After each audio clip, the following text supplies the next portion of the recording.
never would have thought this was possible. Sir Augustine of Cooper's technique to briefly defy gravity. From now on, you should be able to pop right out of those bottomless pits you keep falling into, and you won't even lose a lucky charm. Greetings, I am Solidus-Skully, and as you can see, this was pretty much something that I neglected to comment on last time, the Get Out of Bottomless Pits power-up. Again, I'd just like to remind you of these thieves or gods going on here. Excuse me. I'm probably gonna edit that out, but whatever. Time for another Murray mission. This one I think is honestly a lot easier than the one in Mugshot's area, which is mostly down to the fact that the enemies don't quite rush you as quickly, or at least compared to the machine gun toting dogs. But yeah, other than that, I mean, I wouldn't exactly say this is the best Murray mission minigame in the world. Well, I mean, there's only 2 in the game, so it's alright. I mean, I guess comparatively to where Murray would eventually end up later on in the series, it is really interesting to see where he was early on in his development. Well, yeah, I suppose I can probably talk about it since I don't really... Well, do I? I don't really know if I'm going to cover the Sly sequels. Probably not, but then again, you never know. Might find something else to talk about. Yeah, as I mentioned before, though, at least I think I mentioned it, try to avoid shooting Murray, because friendly fire is a thing, and if you shoot Murray, well, he's going to be one burnt hippo, so keep on your guard. Other than that, though, this mission, there's not really too much to it. I mean, I will say, though, that compared to some of the other minigames, this is one of the more tolerable ones. One that I could honestly do without, but, you know, better than the Piranha minigame or the Crab minigame from Sir Rowley's area. And I suppose, on the lack of anything else to really talk about, I suppose, I guess the week absence that was there before on the Saturday, December 1st, or at least for Australia anyway. Well, outside of being busy with Christmas and busy with other things in life, I'm also going to be finishing off the Sly Raccoon commentary, which I was initially going to do as Thursday, Friday, Saturday, but however, since, well, things didn't really pan out the way I wanted them to, instead you're going to be getting this part on Saturday, and you'll be getting the finale of the Sly Raccoon commentary on Sunday, so yippee-ki-yay, it's a Christmas miracle, fa-la-la-la-la-la-la-la. So, now that scheduling and other boring assorted things are out of the way, it's just a direct run all the way up to the key. I said okay, well, this is probably the one annoying part of the mission where I know Murray is meant to be portrayed as a cowardly pansy in this part of the level, but I mean, considering the fact that Sly is already doing his best to cover you, you should just run for the key and grab it, man. But no, instead Murray's like, yo, I can't take the beating. And of course, this means that Sly has to do pretty much all the work, basically. And then, of course, well, Murray's just like, yeah. And will he eat the key? Bonk.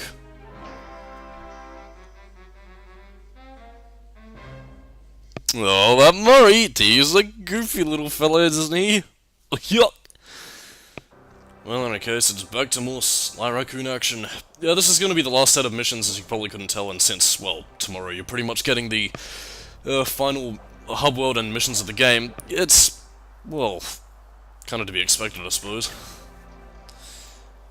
I completely forgot what I was going to say, and it was just a few seconds into what I was saying. Well, then again, I have been playing Kingdom Hearts Chain of Memories recently, so maybe that explains my memory loss. Thank Namine. But in any case, it's now time for a cutscene, and as I try to reorient myself. I can't even speak this afternoon. I've calculated the trajectory of these rockets, and I'm 99% sure you'll be able to ride them all the way to the top of that statue before they explode. What about that other 1%? Well, in that case, Sly, you will be blown to bits. But the experience will no doubt be spectacular. Nice. Now, to unlock these rockets, you're going to need all 7 of the Panda King's treasure keys. Right on. I'll steal them in no time.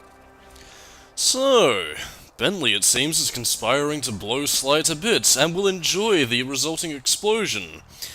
Once again fueling my theory that Bentley is working for the Fiendish Five, and has been against the Cooper clan for so very long.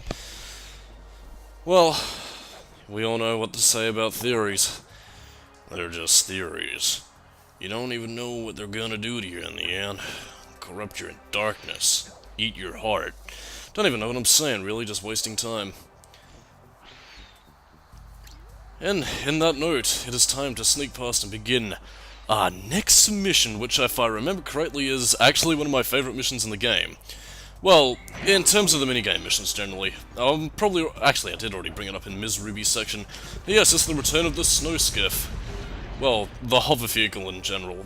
I have to wonder, though, is this owned by the Panda King, or is this one of Sly's own vehicles? This vehicle is identical to the one you found in Miss Ruby's lake. Okay, well, I guess that kind of answers my question, actually. It's owned by the Fiendish Five, because I suppose if Sly and Bentley owned one of these things, and I guess that would mean that they'd probably use it more often since that was loaded up with guns and everything.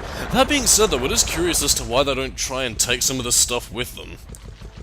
Like, I mean, it might be a bit of a tight squeeze, but I'm pretty sure they could probably fit that snow skiff in the van. I mean, this is before Sly 2 with the whole fetch quest thing that they had there. So, you know, it should be able to get in there, I guess. Well, I mean, I suppose... Actually, no, that doesn't even make any sense, because the gang have a hideout in specific areas, so... I don't know why they'd be living in the van, so... whatever. Semantics. Anyway, why this is one of my favourite levels? Well, 1, love the music. 2, I just like shooting things, so...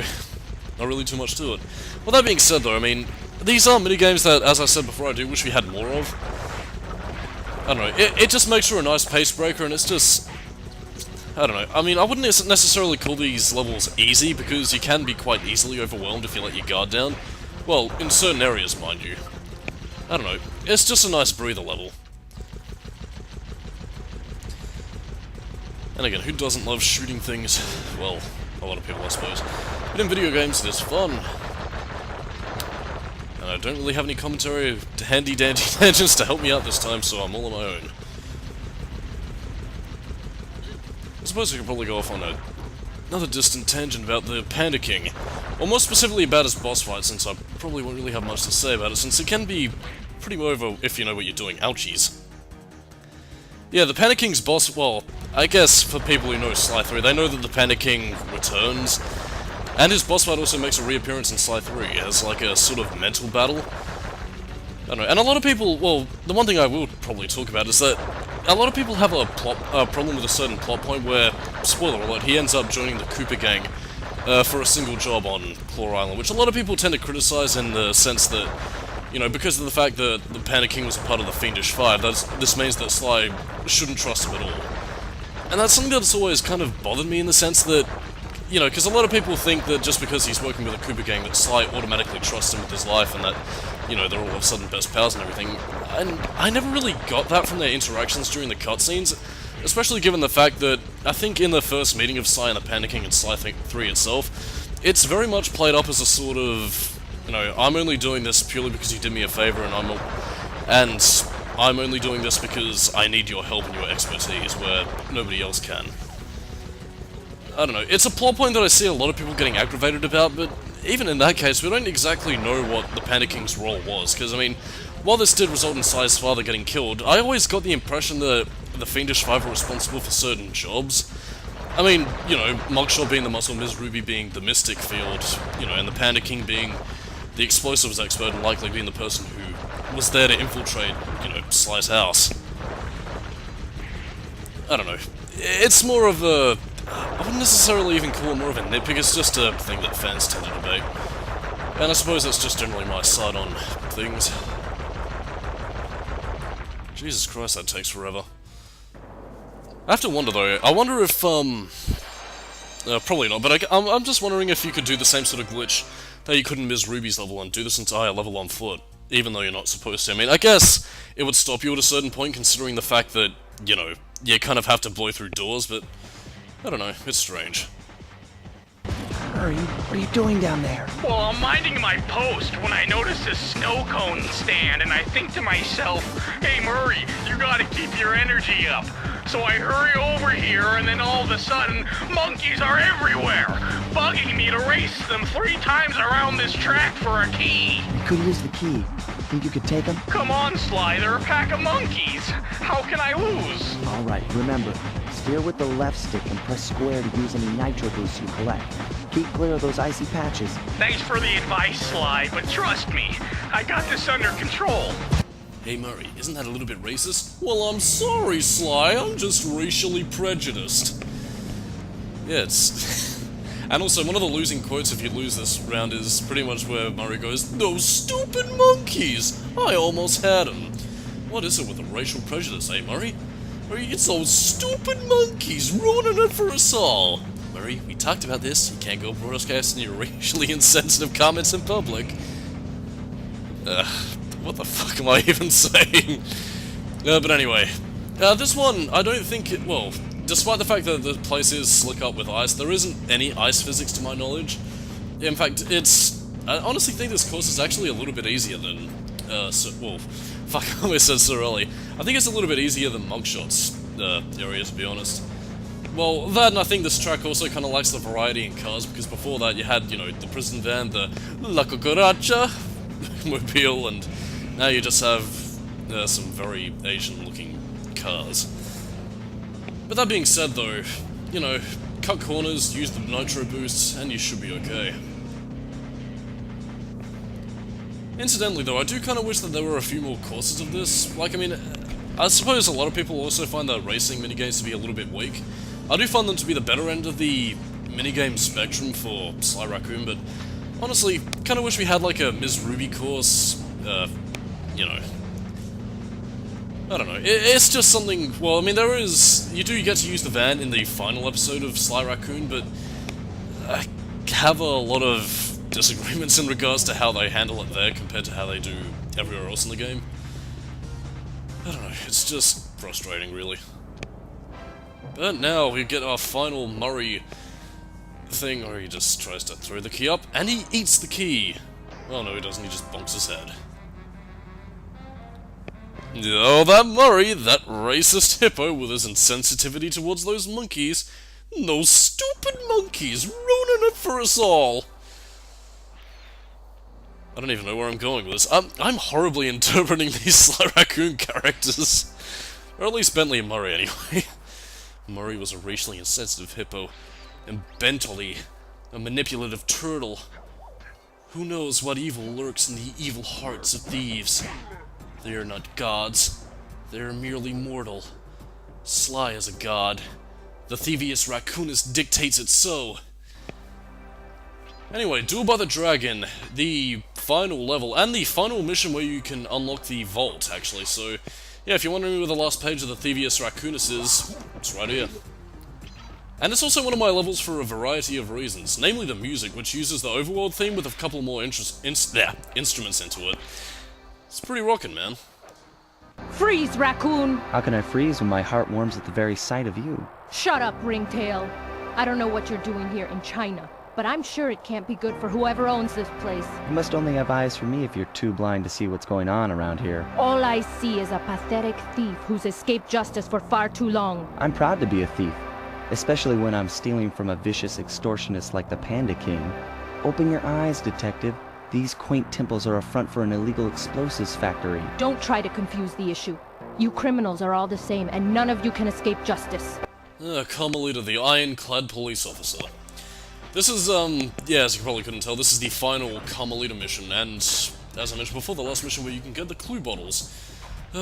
Treasured memories. Collecting clues when they were actually useful, unlike in Sly 2. I mean, not for nothing though, I mean, I've said this time and time again, but the clue bottle mechanic I think only really works in a sort of, well, I wouldn't really classify Sly as a collectathon platformer, but it only really works in this sort of setup comparatively to the more open world nature of Sly 2 and 3. Well, and 4 I suppose. Again, I keep on forgetting that Sly 4 is a thing in this world, it just kind of blanks itself from my memory, and, you know, unlike a lot of people, it's not even as if I really hate the game all that much, it's just one of those things that you kind of have to remember exists, you know? But in any case, not much here really changes. Avoid the shots, jump on the pillars, and well, basically just avoid Carmelita. The only difference between this and the original level is that, well, there's a little bit more obstructing your pathway that you need to block, that you need to destroy using the fireworks. I suppose since I probably won't have another place to mention this, in this very level, this is the only level where you can't get the developer commentary from the Master Thief sprints in the PS2 version. And now, I believe this is only applicable to the PAL releases. I believe the American counterparts get the developer commentary anyway, but again, if you were wondering why, you know, a lot of people don't tend to go for the developer commentary with the Master Thief sprints, well, unless of course that 100% bonus really matters to them, this is pretty much the reason, because I don't know why, I don't know if it's like a coding error, like similar to Silent Hill with the White Claudia pamphlet, or anything like that, but yeah, that's a bit of a blow. I mean, I suppose you could just say, well, fuck it, if you want to listen to the developer commentary, just search up a walkthrough on YouTube or whatever, but even still, that is still some pretty scummy practicing. I don't know. Actually, I guess I could, well, yeah, that'd probably be a bit off tangent, and also irrelevant to generate discussion for another game entirely, but supposed to bring it back more so to Sly Raccoon. Yeah, as I mentioned before with the Mario Racing missions, I really wish we had more of these chases. I mean, not only for the fact that Carmelita is, well, I think it is fair to say she is one of the main characters of the series, considering that she's in all 4 games, and I say pretty much is Sly's love interest at this point in time. Well, I mean, she was at the end of Sly 3, and Sly 4 kind of, it didn't backpedal on it per se, but it kind of, I don't know, it kind of had that, like, whole movie effect. It was like, oh, we gotta split them apart just to bring them back together. I don't know, these missions were fun, man. I guess, structurally speaking, it was also the sort of missions where you could have, well, I mean, it put you on a bit of a time limit, which, you know, ups the action of the whole situation, but at the same time, it also, I guess by how Lax and C, there's a bottomless pit power-up, demonstrating what you can do without a lucky charm. Well, that you don't need a lucky charm if you fall into bottomless pits. I completely forgot the tangent that I was going on. I seem to be forgetting a lot of things. I must be in Castle Oblivion when I'm recording this. Yeah, you're not completely screwed over if those pillars are destroyed, you just have to wait for them to drop down, although you can get into a bit of a rut where Carmelita blocks your progression for a long period of time, and that can get you stuck. But anyway, it's time to press the circle!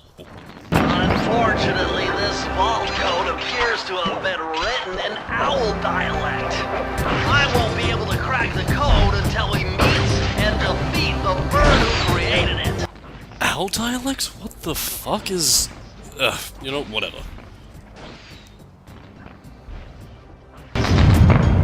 Watch your back, Cooper. When you least expect it, I'll be there.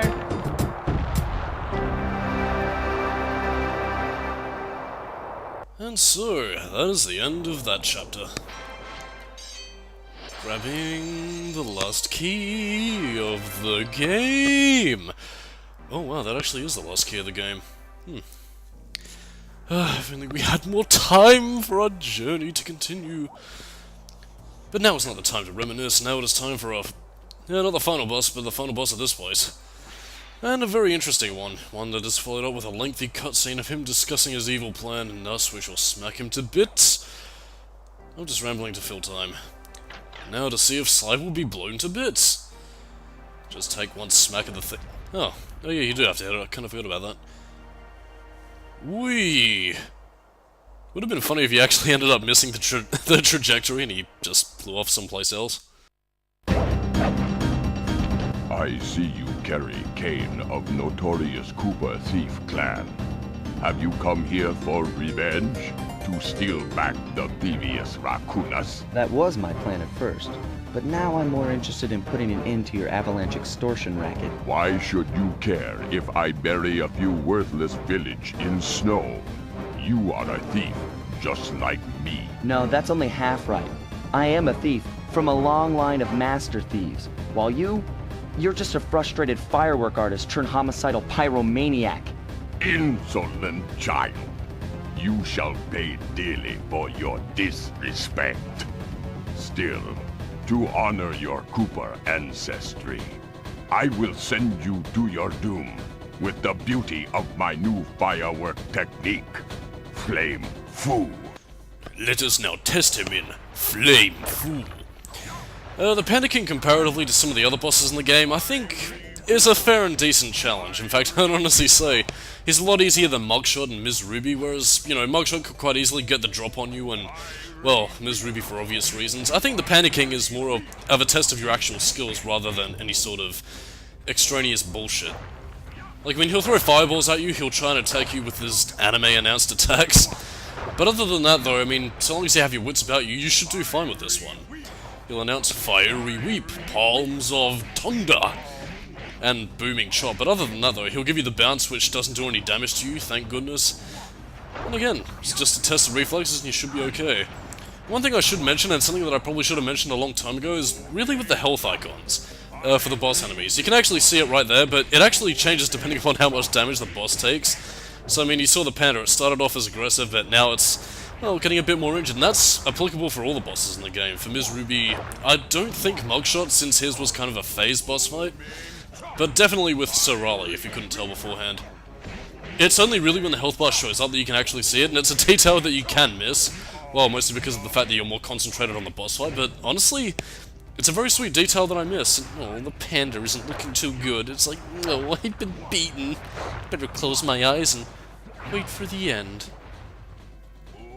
But yeah, just keep whamming on him with your cane, and before long you should kill him. And I really love the death sound that he's about to make quite soon. Your skill with that cane is unparalleled. Sly, I did a cross-analysis of the metal used in that high-tech blasting vehicle, and it turns out it can only be found in one place. The Krakatoa volcano in Russia. That's got to be where we'll find the 5th member of the Fiendish Five. So get what you came for and let's get out of here. Retrieving the Panda King section of the Thievius Raccoonus gave me a chance to learn about my technically minded ancestor, Otto Van Cooper. Not known for his physical dexterity, Otto relied on vehicles to aid him in his criminal endeavors. Armed with his designs, I was sure Murray would be able to make some cool modifications to the team van.